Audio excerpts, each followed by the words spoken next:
नमस्ते साथीहरू, हजुरहरूलाई मेरो च्यानल रेसिपिजको खजानामा स्वागत छ। आज म दुधको तर जम्मा गरेर यसबाट नुहाउने, घिउ र पनिर कसरी बनाउने त्यो सबै बताउने छु। यदि बनाउने गर्नु भएको छैन भने म त भन्छु एकचोटि अवश्य ट्राई गर्नुहोस्।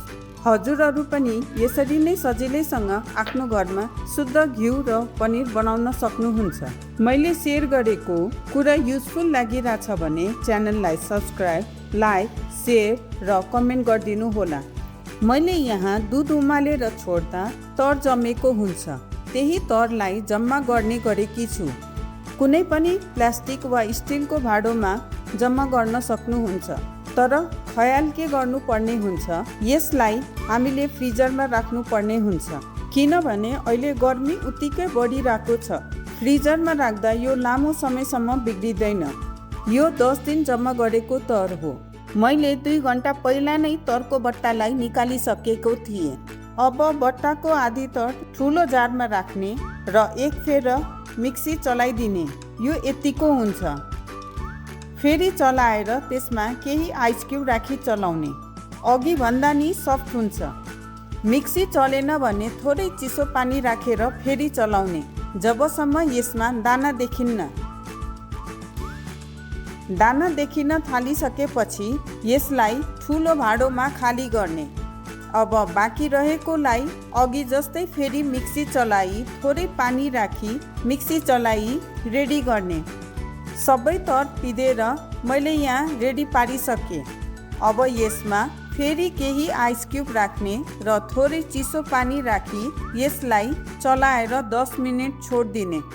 चिसो पानी र आइस राख्दा सबै नुहाउने जति एक ठाउँमा भेला हुन्छ।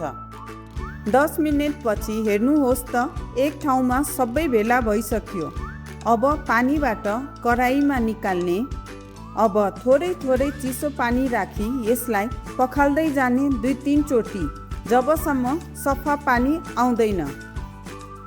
ल हेर्नुहोस् त नुहाउने तयार भइसक्यो। अब यसलाई ग्यासमा लो टु मिडियम फ्लेममा पगाल्ने। हाम्रो घिउ पनि रेडी भइसक्यो। अब यसलाई सेलाउन दिने। यो गाईको दुधको तर भएकोले येलो कलर भएको छ। अब यो नुहाउनेबाट निकालेको पानीबाट कडी बनाउँदा नि हुन्छ वा पनिर। म यहाँ आज पनिर बनाइरहेको छु। पनिरको लागि यसलाई ग्यासमा बसाल्ने र यसमा बोइल आउन दिने। बोइल आउन थालिसकेपछि पहिलादेखि पनिर बनाएको पानी वा कागतीको रस राखी यसलाई फटाउने। मैले यहाँ पनिर फटाएको पानी प्रयोग गरेकी छु। हेर्नुहोस् त फाटिसक्यो। अब ग्यास बन्द गरेर मलमलको कपडामा राखी यसलाई छान्ने अनि माथिबाट नर्मल पानी राखी एकचोटि पखाल्दिने।